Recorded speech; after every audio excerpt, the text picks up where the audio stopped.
aí, queridão? Sentado aí? Material a postos, caneta para anotar tudo? Então vamos continuar nossa caminhada aqui, mergulhando nos direitos políticos. Nós já começamos na aula anterior trabalhando os direitos políticos e aqui agora a gente finaliza as regras de inelegibilidade. Ficou faltando uma regrinha de inelegibilidade no texto constitucional, que na minha opinião é a regra que pode mais trazer trabalho para você na sua prova, que é a inelegibilidade reflexa. Olha o que diz o parágrafo 7º do artigo 14. São inelegíveis, no território de jurisdição do titular, o cônjuge e os parentes consanguíneos ou afins, até o 2º grau, ou por adoção, do presidente da República, do governador de estado, do território, do Distrito Federal, do prefeito ou de quem os haja substituído dentro de 6 meses anteriores ao pleito, salvo se já titular de mandato eletivo e candidato à reeleição. Se você olhar comigo só para o texto constitucional, não precisa mudar nada, cara. Joga isso aqui numa prova. Eu duvido quem tem coragem de marcar certo e errado de primeira. Porque olha o tamanho disso aqui. Com certeza, aqui dentro dá para colocar um monte de pegadinha. Então, sugestão, leia, releia, trileia e memorize esse dispositivo que ele é muito legal para a prova. Aqui nós temos a chamada inelegibilidade reflexa. Por que o nome é inelegibilidade reflexa? Porque quem se torna inelegível não é o titular de um cargo eletivo. Na verdade, o titular do cargo eletivo gera a inelegibilidade para o teu cônjuge ou parente até 2º grau. Por isso que ela é reflexa. É porque ela reflete, ela esbarra no seu cônjuge ou nos seus parentes até 2º grau. Ok? Então, primeiro detalhezinho que você tem que cuidar na sua prova é exatamente esse aqui. Parentesco até 2º grau. Por que isso aqui é importante? Porque geralmente as pessoas têm uma visão equivocada dos graus de parentesco. Elas não sabem muito bem como é que funciona. Minha avó mesmo fala, ô filho, sua prima de 2º grau está aqui te visitar. E na verdade ela se refere à minha prima de 2º grau como prima dela, que nem minha parente é, cara. Por quê? Porque ela não consegue compreender juridicamente o que seriam os graus de parentesco. Então, antes da gente avançar nessa regra, eu quero te mostrar, rapidamente ensinar como se faz para calcular os graus de parentesco, ok? Acompanhe comigo aqui para você ver que interessante. Imaginemos que esse camarada aqui sou eu, tá? Isso aqui sou eu. Então vamos criar aqui uma árvore de parentesco para a gente entender, porque na hora da prova, se ele jogar na sua prova assim, o sobrinho é inelegível, o primo, a tia, a cunhada, e aí o que você faz? Né? Então, vamos criar aqui os graus de parentesco. Acima de mim tem meu pai. Acima de meu pai vem meu avô. Acima do meu avô, meu bisavô, ok? Vocês sabiam que eu tenho um bisavô vivo? Minha bisavó vai fazer 101 anos agora. Olha que massa, cara. Então, olha só que legal isso aqui. De mim para o meu pai, 1º grau. De mim para meu avô, 2º grau. Meu bisavô é meu parente de 3º grau. Meu pai e meu avô são inelegíveis no território onde eu sou titular. Mas o meu bisavô pode se eleger no território onde eu sou titular. Compreendem? Essa é a regra. Vamos descer? Abaixo de mim vem meu filho. Abaixo do meu filho vem meu neto. Abaixo do meu neto vem meu bisneto.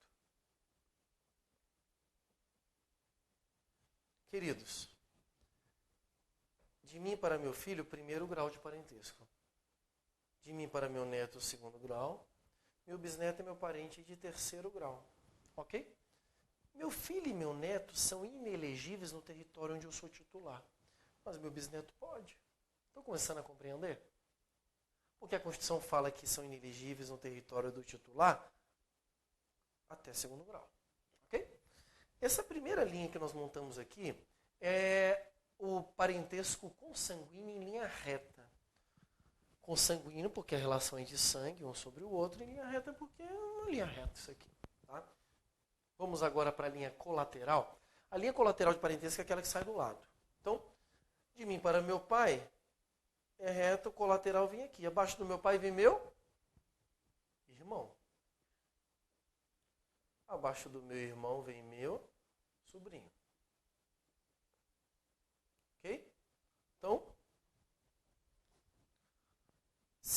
para o meu pai é primeiro grau, de mim para meu irmão, parentesco segundo grau. Olha só que legal. Você é parente de segundo grau do teu irmão. E o teu sobrinho, parente de terceiro grau. Meu pai e meu irmão não podem ser candidatos no território onde eu sou titular, mas meu sobrinho pode. Compreendem aqui? Vamos subir mais um degrau? Abaixo do meu avô vem meu tio. Abaixo do meu tio vem minha prima. Ok? E minha prima, que eu fiquei com saudade da minha prima agora. Se entre mim e meu pai é primeiro grau, entre eu e meu avô é segundo grau, então meu tio é meu parente de terceiro grau. E minha prima, quarto grau de parentesco. Ou seja, meu pai e meu avô não podem ser candidato no território onde eu sou titular, mas meu tio e minha prima podem, não tem problema algum. Entenderam a ideia? Esse aqui é o grau de parentesco consanguíneo colateral. Agora vamos ver um grau de parentesco aqui por afinidade. Por afinidade, vamos pegar o exemplo aqui do cônjuge. Tá? Um detalhe importante, tá? Entre você e seu cônjuge não existe relação de parentesco. Tudo bem? Aqui, para você entender a relação entre você e seu cônjuge, é só você lembrar da palavra de Deus que diz: e vocês dois serão uma só carne. Então, é como se vocês dois fossem a mesma pessoa. E aí vem o parentesco por afinidade. Acima do teu cônjuge, tua esposa, teu esposo, vem a sogra. Ô, linda sogra. Pergunto: qual a relação de parentesco entre eu e minha sogra? Primeiro grau por afinidade. Olha só que interessante. A sua sogra é mais parente seu do que seu avô. E seu avô é tipo o segundo pai, cara. Ele te dá dinheiro escondido sua avó, não sei seu avô, meu avô. Assim, né? Dava todo carinho, amor, atenção. A sogra, né? Mais ou menos, né? Então, a sogra que é primeiro grau. Olha que questão foda. Abaixo da sogra, quem que vai entrar aqui? Vamos colocar a cunhada.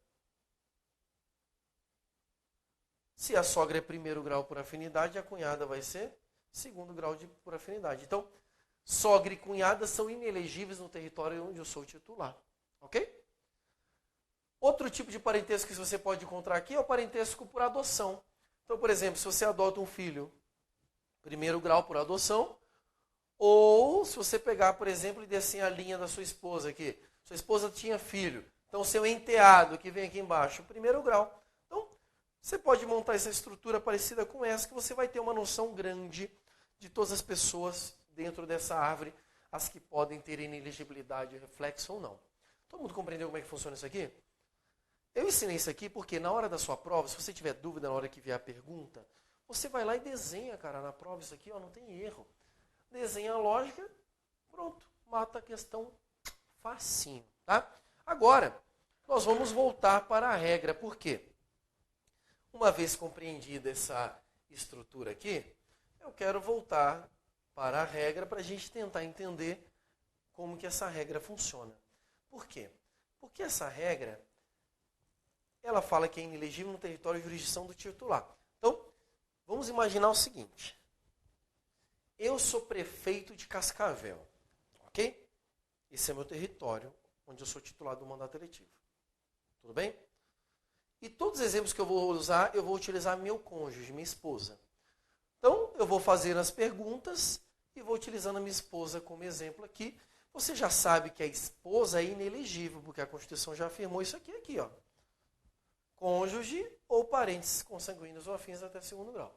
Então, minha esposa é inelegível se ela se candidatar no território onde eu sou titular. Então, eu vou fazendo as perguntas para você ver a quantidade de questões que sai de prova sobre essa inelegibilidade aqui. Vamos lá? Então, vamos lá. Eu sou prefeito em Cascavel. Minha esposa quer ser prefeita em Cascavel. Ela pode se candidatar a esse cargo? Sim ou não? Claro que não. Porque ela é inelegível no território onde eu sou titular. Se eu sou prefeita, ela não pode ser prefeita em Cascavel. Tudo bem? Eu sou prefeito em Cascavel. Minha esposa quer ser prefeita em Curitiba. Pode ou não pode? Pode. Porque ela vai ser prefeita em outro território do qual eu não sou titular. Conseguiu compreender aqui? Outro exemplo. Eu sou prefeito em Cascavel. Minha esposa quer ser vereadora em Cascavel. Pode ou não pode? Não pode, porque ela não pode ser candidata a nenhum cargo eletivo no território onde eu sou titular. Ela não pode ser candidata a nenhum cargo eletivo, seja do executivo, seja do legislativo. Ok? Dentro do território não pode. Tudo bem? Agora olha só essa questão. Eu sou vereador em Cascavel. Minha esposa quer ser prefeita em Cascavel. Pode ou não pode? Pode! Porque vereador é legislativo e legislativo não gera inelegibilidade. Lembra que a inelegibilidade é só para os membros do poder executivo. Você não pode confundir uma coisa aqui. Olha só. Só quem gera a inelegibilidade é o titular do executivo. Ou seja, para gerar a inelegibilidade, alguém tem que estar ou na prefeitura, ou no governo, ou na presidência. Mas a inelegibilidade é gerada para qualquer cargo eletivo, seja do executivo, seja do legislativo. Cuidado com isso aqui em prova. Questãozinha top para a prova. Vamos avançando então aqui, aprofundar mais um pouco. Eu sou governador do Paraná. Minha esposa quer ser governadora do Paraná. Pode ou não pode? Não. Porque ela não pode ser candidata no território onde eu sou titular. Eu sou governador do Paraná, minha esposa quer ser prefeita de Curitiba. Pode ou não pode? Não. Porque ela não pode ser candidata no território onde eu sou titular. Está acompanhando? Eu sou governador do Paraná, minha esposa quer ser deputada estadual no Paraná. Pode? Não. Ela não pode ser candidata no território onde eu sou titular. Olha só, hein? Eu sou deputado estadual. Minha esposa quer ser governadora do Paraná. Pode? Pode. Porque deputado estadual não gera inelegibilidade. Entendeu? Só quem gera inelegibilidade é quem está no executivo. Voltando. Eu sou governador do Paraná. Minha esposa quer ser deputada federal pelo Paraná. Pode ou não pode? Eu ouvi pode? Não, bisonhão. Não pode. Por que, Daniel? Mas ela não vai ser deputado federal no Congresso? É, mas ela vai ser eleita por onde? Pelo Estado. Então, se ela é eleita pelo Estado, ela também se torna inelegível. Eu sou governador do Estado do Paraná. Minha esposa quer ser senadora da República pelo Estado do Paraná. Pode ou não pode? Não, não pode. Porque se ela for concorrer ao Senado, ela vai concorrer ao Senado pelo Estado do Paraná. Então, ela é inelegível no território onde eu sou titular. Entenderam aqui? Eu sou governador do Estado do Paraná. Minha esposa quer ser presidente da República. Pode? Pode, porque ela vai ser presidenta em outro território. Ok? E se eu for presidente da República, ela pode se candidatar a algum mandato eletivo no Brasil? Nenhum. Ela não pode ser vereadora, nem prefeito, nem nada. Porque se você é presidente, a sua jurisdição seria todo o território nacional. Ok? Eu estou utilizando o termo jurisdição porque é o termo que a Constituição utilizou, tá? Mas esse termo aqui é um termo meio impróprio para essa questão aqui de natureza política. Jurisdição é do Poder Judiciário. Mas, como a Constituição utilizou, estou repetindo esse termo aqui para facilitar a sua compreensão. Tudo bem? Então, tenta entender uma coisa. Só quem gera inelegibilidade são os cargos do Executivo. Prefeito, governador e presidente. O prefeito gera inelegibilidade para todos os cargos do município, ou seja, prefeito e vereador. O governo gera inelegibilidade para todos os cargos do Estado. Todas as prefeituras, todos os vereadores, para o próprio governador, deputado estadual, aí vem deputado federal, senador da República, toda essa galera é inelegível se o camarada é governador, ok? E se eu sou titular da presidência, se eu sou presidente, vou gerar inelegibilidade para todos os cargos eletivos do Brasil. É assim que funciona. Entenderam como é que funciona a regra? Agora, uns pequenos detalhes aqui interessantes para a sua prova. Quer ver? Eu sou prefeito em Cascavel. Minha esposa quer ser prefeita em Cascavel. Nós já sabemos que não pode, não é verdade? Tá. Mas ela insiste, insiste, insiste. Eu falo para ela, mas não dá, mulher. Parece que você não entende. Só que mulher é difícil de entender quando não dá, não é verdade?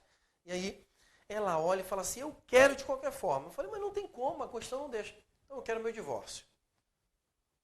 Separamos, não estamos mais casados. Se não estamos mais casados, ela pode concorrer ao cargo agora da Prefeitura de Cascavel? Sim ou não? Não. O STF disse que não pode. Então existe súmula vinculante nesse sentido, dizendo que a dissolução do vínculo conjugal durante o mandato não acaba com a inelegibilidade. Ok? Ela só vai poder se eleger no dia que não tiver mais naquele cargo lá. Tudo bem? Olha outra questão. Eu sou prefeito de Cascavel, minha esposa quer ser prefeito de Cascavel. Já falei para ela que não pode. E ela, mas eu quero e eu vou de qualquer jeito. Eu falo, mas não dá. Ela, eu vou arrumar um jeito. Ela vai lá e arruma um jeito. Ela desparafusa os pneus, os parafusos da roda do meu carro. Eu vou para a estrada, me acidento e morro. E ninguém sabe que foi ela que matou. Se eu morri, ela pode se candidatar agora ao cargo eletivo? Pode. Então, olha só, cuidado, hein, mulheres. Se vocês querem se candidatar, melhor do que separar, mata o marido. Mata o marido que aí você desincompatibiliza de vez. E aí pode se candidatar, beleza? Então, essa questãozinha é uma questãozinha top. Outra questão bacana que pode aparecer na sua prova. A inelegibilidade reflexa, apesar do texto constitucional não mencionar, porque ela fala aqui, cônjuge apenas, cônjuge e parentes, ela vai ser aplicável às uniões estáveis, inclusive união estável homoafetiva, tá? Então, inelegibilidade reflexa pode ser aplicada à união estável homoafetiva. Quer ver outra questão bacana? Tem como eu e minha esposa estarmos em cargos políticos ao mesmo tempo? Por exemplo, eu prefeito, ela vereador, tem como acontecer isso? Lógico que tem. É só a gente se candidatar junto. Não é verdade? Eu e ela candidatamos junto. Eu candidato a prefeita, ela candidata a vereadora. Tem problema? Não. Porque ninguém está gerando inelegibilidade para ninguém. Entendeu aqui? Aí tá. Eu venço como prefeito, ela vence como vereadora, estamos lá. Eu tenho direito a uma reeleição. Se eu me candidatar à reeleição, ela pode se candidatar à reeleição como vereadora, sim ou não? Claro que sim. Olha o que a Constituição diz aqui. Esta regra não se aplica, salvo, tá vendo esse salvo ali? Esta regra não se aplica para quem já é titular de mandato eletivo e candidato à reeleição. Então, se ela já era titular de mandato eletivo e candidata à reeleição, então ela não vai ficar presa à regra da inelegibilidade reflexa. Tudo bem? Questãozinha top para a sua prova. Outra pessoa aqui que fica inelegível é quem substitui o camarada do executivo dentro de 6 meses. Lembra que quando o governador quer concorrer a outro cargo, por exemplo, ele tem que se afastar até 6 meses antes do pleito? Pronto. Quem entra nessa vaga aí nesses 6 meses, ele também vai ser alcançado aqui pela regra da inelegibilidade. Ok? Ou seja, seus parentes. Então, ele vai colocar aqui, ou quem usar de substituir dentro de 6 meses anteriores ao pleito. Então, se alguém entrar naquele lugar lá, o seu parente também ficará inelegível. Show de bola? Essas são questõezinhas bacanas que podem aparecer na sua prova acerca deste tema da inelegibilidade reflexa. Tá? Obviamente que isso aqui tem um mundo de questões. Então, vai fazendo questões de prova, que eu tenho certeza que você vai ficar bom nisso aí. Podemos avançar? Saímos então da inelegibilidade aqui e vamos para a análise de outras questões de direitos políticos negativos. Então, lembra que os direitos políticos negativos são inelegibilidade, perda e suspensão? E aí o artigo 15 aparece aqui no nosso caminho com as regras de perda e suspensão. Veja, hein? A Constituição é clara quando ela diz aqui no artigo 15, é vedada a cassação. Então, não existe cassação de direito político no Brasil. Grave isso. Mas existe perda ou suspensão. O grande dilema aqui é que a Constituição não esclarece qual é a regra de perda e suspensão. Quem faz esse esclarecimento é a doutrina. Ok? Então, à medida que nós formos lendo, a gente vai vendo se é perda ou suspensão. Ok? Inciso 1. Cancelamento de naturalização por sentença transitada em julgado. Então, grave os requisitos aqui. Esse cancelamento para gerar a restrição tem que ser por sentença transitada em julgado. Perda ou suspensão? Cancelamento de naturalização, perda dos direitos políticos. Ok? Porque se cancelou a naturalização, o cara nem brasileiro mais é. Perdeu o direito político. incapacidade civil absoluta. Suspensão dos direitos políticos. Por quê? Porque incapacidade civil absoluta cessa. Tipo, o cara está em coma. Saiu do coma, cessou a incapacidade civil absoluta. Ele vai poder ter seus direitos políticos novamente. Ok? 3. Condenação criminal transitada em julgado enquanto durarem os seus efeitos. Ó, enquanto durarem os seus efeitos, a Constituição já ajudou aqui. Né? Suspensão. Tudo bem? Suspensão. Cuidado, hein? Condenação criminal transitada em julgado. Ou seja, o cara que não está condenado, transitado, julgado, que é um preso provisório, flagrante, ou um preso temporário, ele tem direito político suspenso? Não. Ele pode votar. Então ele tem direito político suspenso só quando a decisão é definitiva. Ok? Outro detalhe. Não importa o tipo de pena. O que importa é condenação criminal. Então imagina o cara condenado criminalmente a pagar cestas básicas. Vai ficar com direito político suspenso até cumprir o período de prova que a legislação penal exige. Ok? Outra. Esse aqui dá pano para manga, hein? Recusa de cumprir obrigação a todos imposta ou prestação alternativa nos termos do artigo 5º e 8º. Queridos, esse aqui tem muita discussão na doutrina. Mas prevalece para as provas, pelo menos agora, neste momento. Prevalece para a prova a doutrina que defende a ideia de perda dos direitos políticos. Não concordo com esse pensamento aqui, mas é o que tem aparecido nas provas de concurso, tá? Então, perda dos direitos políticos. Quem defende essa ideia é o professor José Afonso da Silva. Se você pegar a doutrina que segue José Afonso, eles vão trabalhar com isso aqui.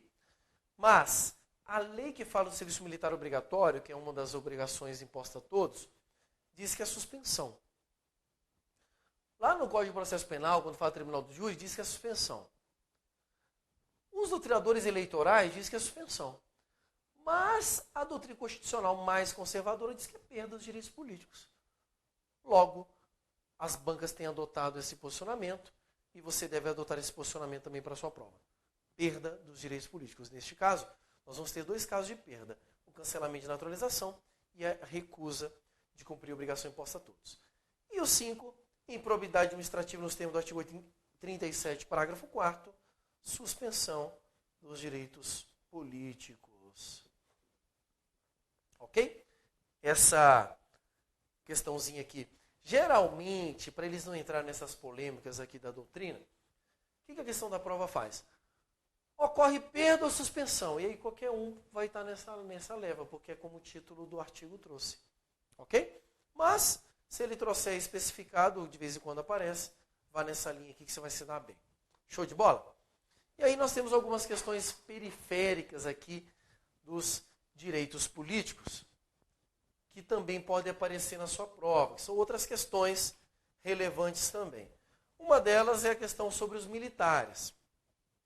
Querido, militar, ele tem uma peculiaridade, porque a Constituição Federal, ele vai trazer regras para o militar se alistar.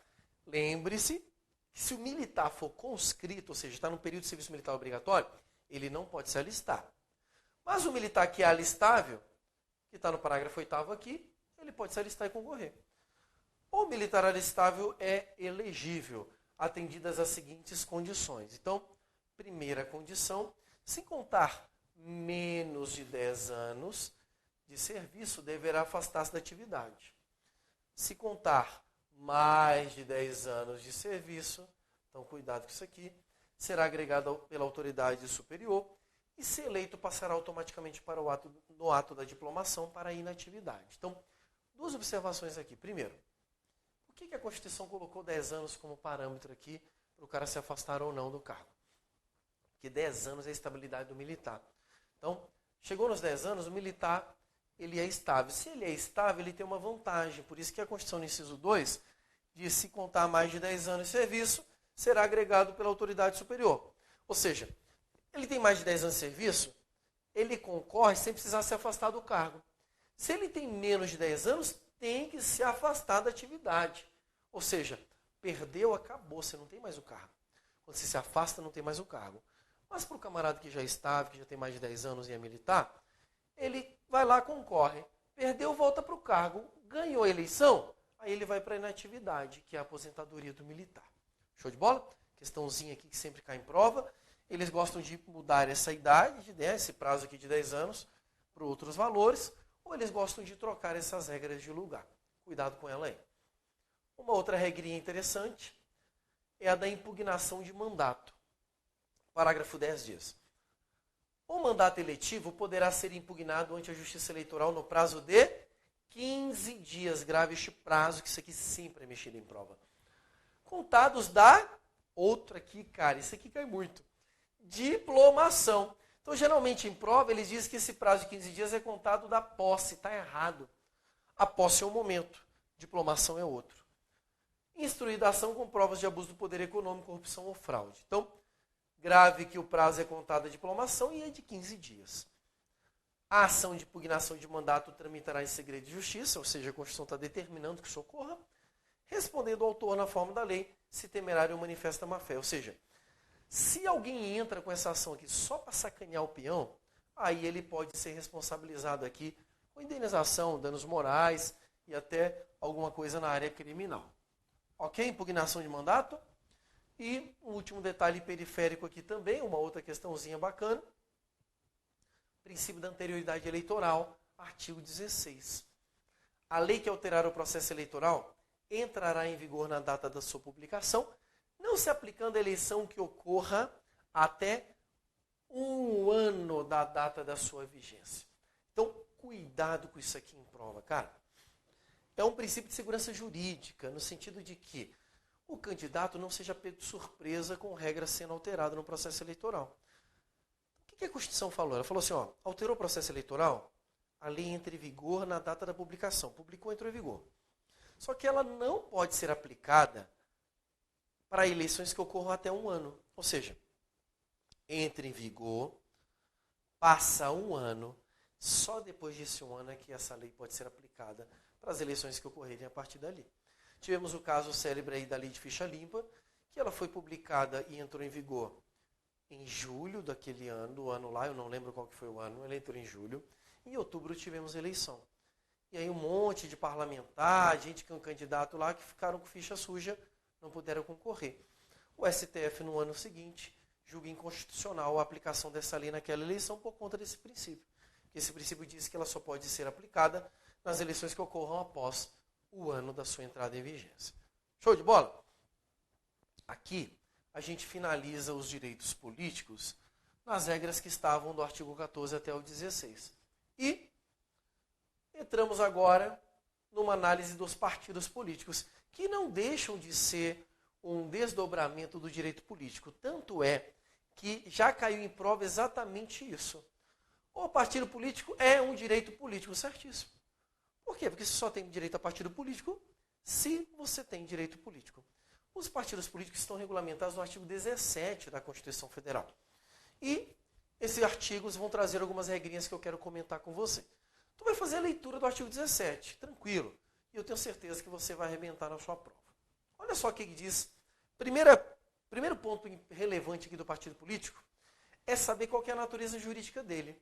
E o parágrafo 2º responde essa pergunta dizendo assim: os partidos políticos, após adquirirem personalidade jurídica na forma da lei civil, registrarão seus estatutos no Tribunal Superior Eleitoral. Primeira coisa, qual a natureza jurídica do partido político? Ora, se o partido político adquire a personalidade jurídica na forma da lei civil, primeiro detalhe que você tem que ter é que civil significa que ele é privado. Então, natureza jurídica privada. Grave isso. O partido político é literalmente uma privada. Não é verdade? Então, partido político tem natureza jurídica privada, não pública. Cuidado com essa questão em prova. Por quê? Porque ele é criado na forma da lei civil. Vai lá no cartório, cria personalidade jurídica normal, como qualquer instituição de natureza privada. Cuidado, ele cria a personalidade no cartório, na forma da lei civil. Mas tem que ser feito um registro no Tribunal Superior Eleitoral para ele funcionar no Brasil. É no Tribunal Superior Eleitoral, não no Regional Eleitoral. Nem na junta eleitoral mais próxima da sua casa. Tá? cuidado com essa regrinha aqui, que essa regrinha é muito bacana para a prova. Geralmente eles dizem que o partido adquire a personalidade no Tribunal Superior Eleitoral. Está errado. Ele adquire a personalidade na forma da lei civil, no cartório. Ok? Só que ele faz um registro no TSE para poder funcionar. Beleza? Primeira regrinha do partido político legal. Segunda regrinha diz respeito aos direitos dos partidos políticos. Parágrafo 3º do artigo 17 vai dizer que partido político tem direito a recurso do fundo partidário e acesso gratuito ao rádio e televisão. Esse acesso gratuito ao rádio e televisão é o famoso direito de antena, que de vez em quando cai em prova. Direito de antena, ok? Então são dois direitos aí que o artigo 17 traz para os partidos políticos. Ah, Daniel, mas partido político só tem direito? Não. Partido político também tem as suas obrigações e as suas limitações. Então o artigo 17 está recheado de limitação para o partido político. É livre a criação, fusão, incorporação e extinção do partido político, resguardados a soberania nacional, então o partido político não pode ofender isso. Regime democrático, outro limitador. Pluripartidarismo. Não posso ter um partido político que diga, vamos acabar com os outros partidos? Não. Tem que preservar o pluripartidarismo. E direitos fundamentais da pessoa humana. Não posso ter um partido político que tenha como missão principal a criação de pena de morte para todo crime. Não pode. Outro detalhe. Partido político tem que ter caráter nacional. É proibido o recebimento de recursos financeiros de entidades ou governo estrangeiro ou de subordinação a este. Tem que prestar conta à justiça eleitoral, todo partido político adora isso, né? E funcionamento parlamentar de acordo com a lei. E a última vedação que a Constituição traz, a última proibição, que é a vedação de utilização pelos partidos políticos de organização paramilitar. Então, já falei e sempre repito, nada que tenha a natureza paramilitar é permitido na Constituição. Nem mesmo a criação de partido político de natureza paramilitar. Tudo bem? Cuidado com isso aqui, que isso aqui é bem legal para a sua prova. E para nós fecharmos aqui as regrinhas sobre o partido político, uma última questão, que é bem interessante, já caiu algumas vezes em prova, é a que está no parágrafo 1º do artigo 17. É assegurado aos partidos políticos autonomia para definir sua estrutura interna, organização e funcionamento, e para adotar os critérios de escolha e regime de suas coligações eleitorais. Grave isso aqui. Se você tiver com o seu material, sublinhe isso aqui, ó. Sem obrigatoriedade de vinculação entre as candidaturas. Em âmbito nacional, estadual, distrital ou municipal, devendo seus estatutos estabelecer normas de disciplina e fidelidade partidária. Cara, essa aqui era a regrinha que existia antes, chamada verticalização. O que era a verticalização? A verticalização era uma exigência constitucional de que toda coligação no âmbito municipal ela tinha que ser igual ao estadual e tinha que ser igual ao federal. Ou seja, as coligações partidárias elas tinham que ser a mesma nesse sentido de verticalidade. A Constituição, então, foi emendada e deixou de ter essa obrigatoriedade, sem obrigatoriedade de vinculação entre as candidaturas. Ou seja, no Brasil hoje, a coligação no âmbito municipal não precisa ser a mesma do estadual e nem precisa ser a mesma do âmbito federal. Show de bola? Dessa forma, nós finalizamos aqui partidos políticos, trazendo também os detalhes mais importantes, é mais leitura do texto constitucional. E, por fim, finalizamos os direitos fundamentais. Espero, sinceramente, que essas aulas de direitos fundamentais te ajudem no seu concurso e nunca deixe de acreditar no seu sonho, porque você é o primeiro que precisa acreditar. Basta isso para você realizá-lo.